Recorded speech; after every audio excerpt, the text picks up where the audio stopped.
इस कार्यक्रम के पुण्यार्जक हैं Shri Manoj Jain, Neena Jain, Ankita, Rachita Jain, Shaktinagar, Shri Vinod Jain, Sunita Jain, Shobhit Jain, Shaktinagar, Shri Janbhushan Jain, Daya Jain, Manish Jain, Manish chemicals, Shaktinagar, Shri Sandeep Jain, Khyati Jain, Siddhant Jain, Shaktinagar, Shri Pankaj Jain, Rishabh Jain, quality general store, Shaktinagar, Shri Kamal Jain, Manish Jain, Roli Jain, Shaktinagar. वंदितु सविसिद्धे ध्रुवमचले मणोभवं गतिं पते वोचामि समय पाहुर मृणिमो सुध केवली भणिदम। आचार्य कुंकुम देव और उनके दोनों महान टीकाकारों को नमन और वंदन। समय सार ग्रंथादि राज में अध्यात्म की गंगा कहते बह रही है। इस अध्यात्म की गंगा में जो अवगाहन करते हैं वो ही कहते ज्ञानी पुरुष हैं। आज 328 से लेकर के 331 तक की गाथाओं की चर्चा प्रारंभ की जा रही है। इस 4 गाथाओं का विषय एक साथ जुड़ा हुआ है।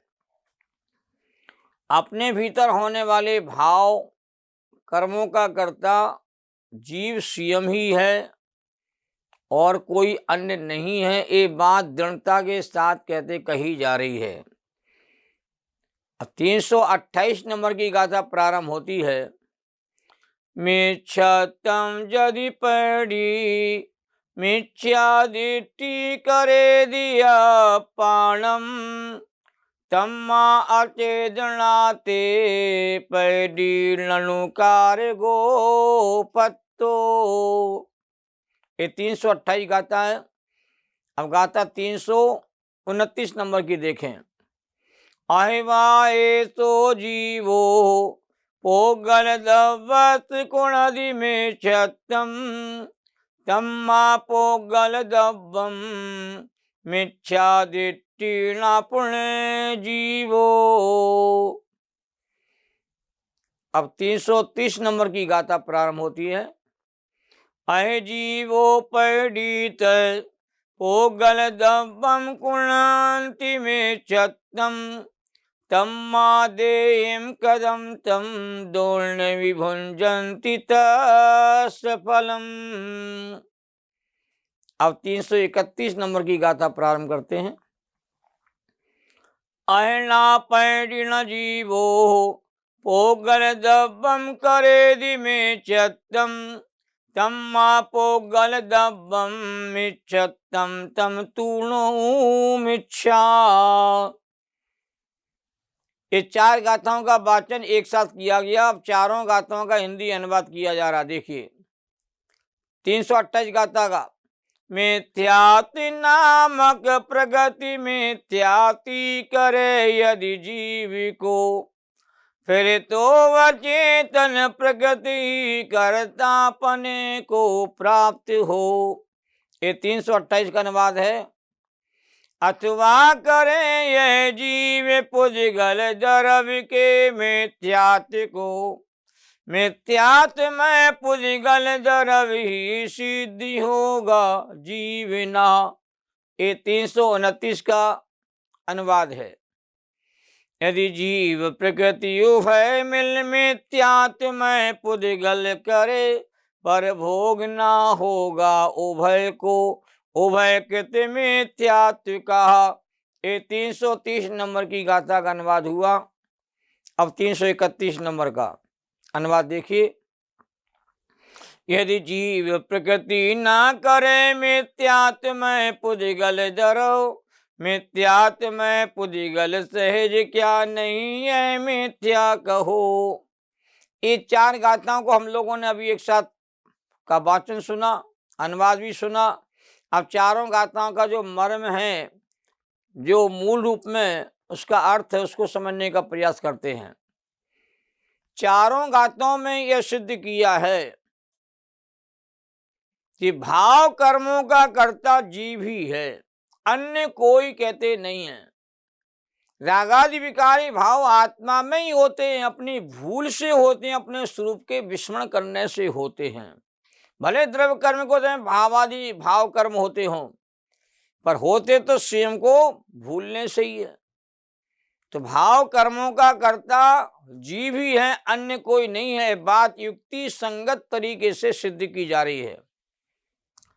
मोहिनी कर्म की मिथ्यात्म नामक प्रकृति आत्मा को मिथ्या दृष्टि करती है या मिथ्या दृष्टि बनाती है। यदि ऐसा माना जावे तो तुम्हारे मत में अचेतन प्रकृति जीव के मिथ्यात्व भाव का कर्ता हो गई।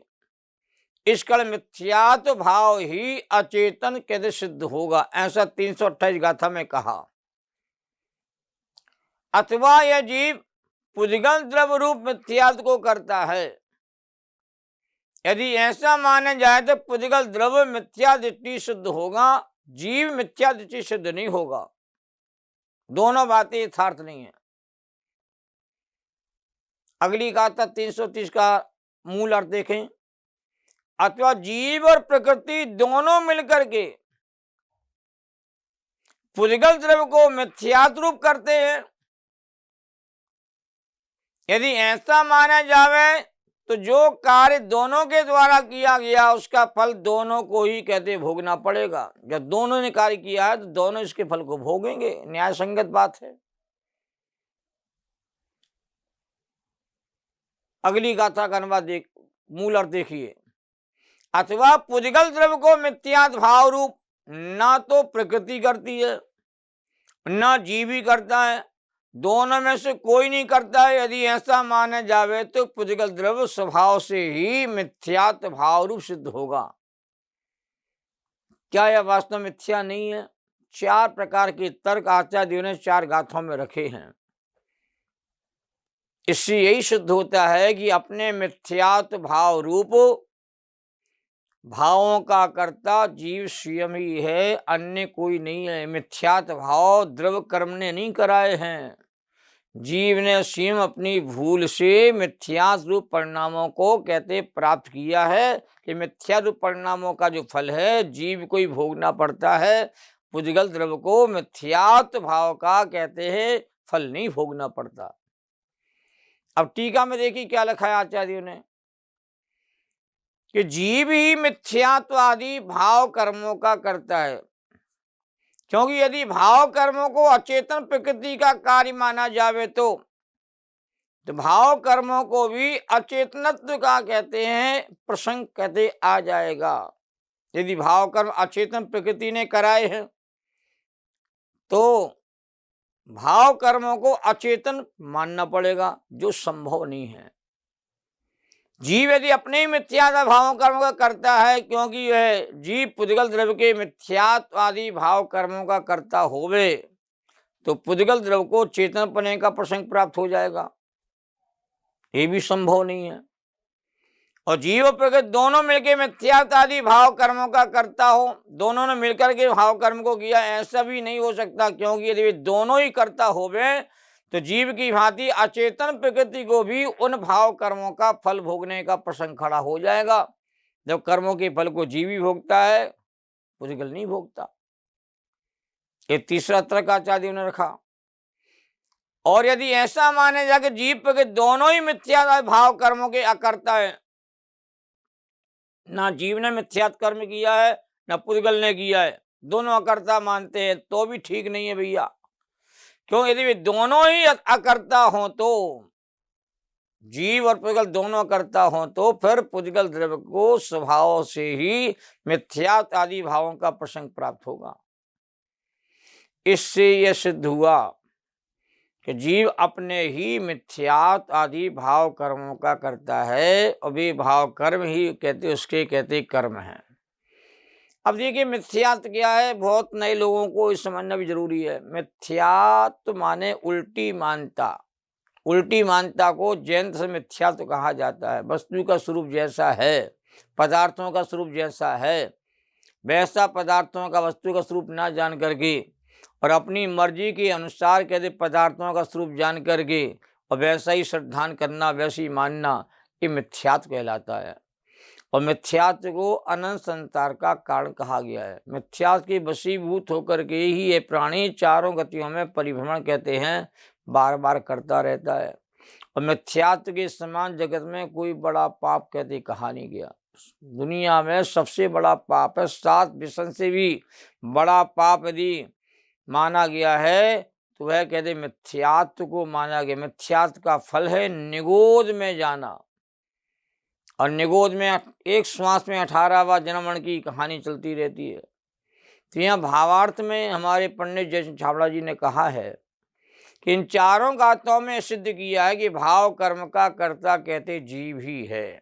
ना पुद्गल भाव कर्म का करता है, ना पुद्गल जीव दोनों मिलके भाव कर्म के करता है, और ना पुद्गल और जीव अकर्ता है इन कर्मों का सर्वथा। तो परमार्थ से अन्य द्रव्य के भाव का कर्ता नहीं होता। ये जीव के अज्ञान से जो मिथ्यात्वादी भाव रूप जो परिणाम है वो चेतन है, जड़ नहीं है। मोह का, राग का, द्वेष का, अज्ञान का ये परिणाम जो हो रहा है अनादिकाल से आत्मा में, तो ये परिणाम कहते हैं चेतन के परिणाम है। भले अशुद्ध परिणाम है, मलिन परिणाम है, विपरीत परिणाम है, औपाधिक भाव हैं, पर ये भाव कहते चेतन के हैं, जड़ नहीं है। मिथ्यात्व आदि परिणाम, वो राग द्वेष आदि के परिणाम जड़ पदार्थ में नहीं होते। ये चेतन पदार्थ में ही ये राग आदि के परिणाम कहते हैं अनादिकाल से हो रहे हैं अपने चेतन स्वरूप को भूल करके। तो अशुद्ध निश्चय से इन मिथ्यात्व आदि परिणामों को चिदाभास भी कहा जाता है, चैतन्य का विकार भी कहा जाता है, चिद विकार भी कहा जाता है। इस प्रकार मिथ्यात्व आदि भाव चेतन है, इसलिए उनका कर्ता भी कहते चेतन ही है। इस विवक्षा भी आगम की है, इसको समझना जरूरी है। कभी कहते रागादि विकारी भाव पुद्गल के, ये भी कहा समय सार में कहा, और यहाँ कह रागादि भाव कहते चेतन के ही कहा जा रहा है। दोनों की विवक्षा कहते अलग हैं कि रागादि भाव पुद्गल द्रव्य के लक्ष्य होते हैं, इसलिए पुद्गल के खाते में कहते हैं निमित्त की दृष्टि से कहे जाते हैं, पर अशुद्ध उपादान की दृष्टि से रागादि विकारी भाव चेतन आत्मा में होते, इसलिए परिणाम चेतन के ही ये भी कहा जाता है। जैन दर्शन में बहुत सारी विवक्षाएं होती हैं। राग भाव चेतन का है ये भी सिद्ध कर सकते हैं, और राग भाव चेतन का नहीं है ये भी सिद्ध किया जाता है कि चेतन का स्वभाव नहीं है, स्वरूप नहीं है, लक्षण नहीं है, पहचान नहीं है। क्योंकि चेतन कर्म का कर्ता चेतन ही होता है, यही कहते परमार्थ है। अभेद दृष्टि से तो जीव अभेद जीव शुद्ध चेतना मात्र ही है। अभेद दृष्टि कहो, निश्चय दृष्टि कहो, परमार्थ दृष्टि कहो, स्वभाव दृष्टि से देखा जाए तो ये आत्मा शुद्ध चिदानंद मात्र है, सच्चिदानंद स्वरूपी है, सहजानंदमयी है, ज्ञानानंदमयी है। किंतु जब वह कर्म के निमित्त से परिणमित होता है तब वह उन अशुद्ध भावों से परिणमित होता है। जब कर्म के निमित्त से ये आत्मा परिणमित होता है, कर्म के उदय की अवस्था से प्रभावित होता है, कर्म के उदय में कहते जब जीव लिप्त हो जाता है तब वह उन अशुद्ध भावों से परिणमित होता है, तब वह उन भावों का कहते कर्ता जीव ही है। तो रागादि विकारी रूप परिणमन जीव ने किया है, से रागादि भाव का कर्ता जीव ही है। तो अशुद्ध निश्चय से रागादि भाव जीव के कहे जाते हैं, और जीव ही रागादि रूप परिणमन को प्राप्त हुआ है। ये भी आगम में बहुत विस्तार से कहा गया है। और अभेद दृष्टि से तो कर्ता कर्म भाव है ही नहीं है, कर्ता कर्म का भेद ही नहीं है। वहां पर शुद्ध चेतना मात्र जी वस्तु है। सुचिदानंद स्वरूपो हम, सहजानंद स्वरूपो हम, परम पार्ण भाव स्वरूपो हम।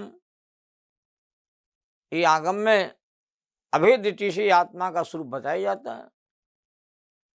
आत्मा अवध स्पष्ट स्वभाव वाला है, असंयुक्त स्वभाव वाला है, चिदानंद स्वभाव वाला है, ये अभेद दृष्टि कहा जाता है। और भेद दृष्टि से जब विचार करेंगे तो चेतन अपने भावों का करता है।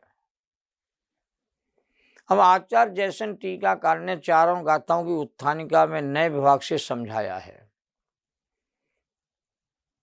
यद्यपि शुद्ध निश्चय न से शुद्ध बुद्ध एक स्वभाव होने से जो जीव भाव कर्मों का अकर्ता है। देखो विवक्षा, शुद्ध निश्चय न से देखो तो हमारा भगवान आत्मा चेतन आत्मा शुद्ध बुद्ध निरंजन स्वभावी होने कारण से भाव कर्मों का कर्ता नहीं है, भाव कर्मों का अकर्ता स्वभावी है, अकर्ता ही है।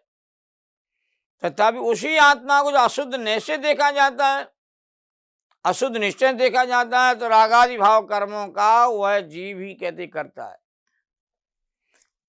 और पुद्गल जीव के रागादि भाव का कहते करता नहीं है। संक्षेप में दो बातें सिद्ध हो रही हैं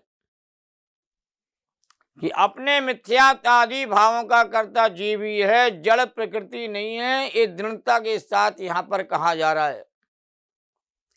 और दूसरी बात इससे सिद्ध हो रही है कि जीव अपने भाव कर्मों का तो करता है, किंतु जड़ प्रकृति के परिणामों का करता नहीं है।